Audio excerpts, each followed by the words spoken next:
నేను ఏదైనా promotion video పెడితే చాలు ఇట్లా చెత్త కామెంట్లు వస్తాయి, నీకేంది అన్ని ఫ్రీగా వస్తున్నాయి, ఫ్రీగా వస్తే ఫీనల్ అయినా తాగుతావు అంటూ. ఒకటి గుర్తుపెట్టుకోండి, కష్టపడకుండా ఏదైనా సరే ఈజీగా రాదు, ఒకవేళ వచ్చిన ఎక్కువ కాలం ఉండదు. నేను ఛానల్ పెట్టగానే ఎంత కష్టపడ్డానో నాకు తెలుసు, ఎన్ని నిద్ర లేని రాత్రులు రెస్ట్ లేని రోజులు ఉన్నాయో. నేను ఛానల్ పెట్టగానే ప్రమోషన్లు ఇస్తామంటూ ఎవరూ రాలేరు. నేను మా ఆయన పడ్డ కష్టానికి రీచ్ మంచిగా ఉండడం వల్ల మాకు ప్రమోషన్లు అయితే వస్తున్నాయి. నాకు ఎవరైతే బ్యాడ్ కామెంట్స్ పెట్టారో వాళ్ళకైతే చెప్తున్నాను, దమ్ము ఉంటే నువ్వు కూడా వీడియోలు చేసి ప్రమోషన్లు తెచ్చుకో, అప్పుడు నీకు కూడా అన్ని ఫ్రీగా వస్తాయి. పెద్ద పెద్ద సెలబ్రిటీలే ప్రమోషన్లు చేస్తారు, వాళ్ళ ముందు మేము ఎంత చెప్పండి. ఒక్కసారి ఇలా ఒక ఆడదాని గురించి తప్పుగా మాట్లాడే ముందు మీ ఇంట్లో కూడా ఆడవాళ్ళు ఉన్నారని గుర్తుపెట్టుకో. చిన్నపిల్లల్ని పెట్టుకొని బయటికి వెళ్ళి జాబ్ చేయాలంటే చాలా కష్టం. నేనేందో అంటే మా ఆయనకు సపోర్ట్ చేయాలన్నట్టు ఇంట్లో చిన్న చిన్న వీడియోలు చేస్తూ ఛానల్ పెట్టినాను. మీ సపోర్ట్ వల్ల ఇక్కడ దాకా ఎత్తొచ్చాను.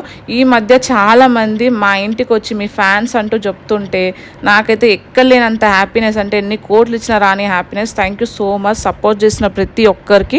ఇంకా కొత్త ఇంట్లో కావాల్సిన సామాన్ల కోసం డీమార్ట్కి వెళ్ళి అయితే తీసుకొచ్చినాము. ఇంకా కొత్తిల్లు కాబట్టి అన్ని సర్దుకోవడానికి టైం పడుతుంది. చాలామంది వీడియోలు లేట్ పెడుతున్నాం అక్క, తొందరగా పెట్టు, మీ వీడియోస్ కోసం వెయిట్ చేస్తున్నామని అడుగుతున్న ప్రతి ఒక్కరికి థ్యాంక్ యూ సో మచ్. నా వల్ల వెయిట్ చేస్తున్నందుకు నేను కూడా తొందరగా ఇప్పటి నుంచి ప్రతిరోజు వీడియోస్ పెట్టడానికి ట్రై చేస్తాను. కాకపోతే కొత్తిల్లు కదా, అన్ని సర్దుకోవడానికి టైం అయితే పడుతుంది.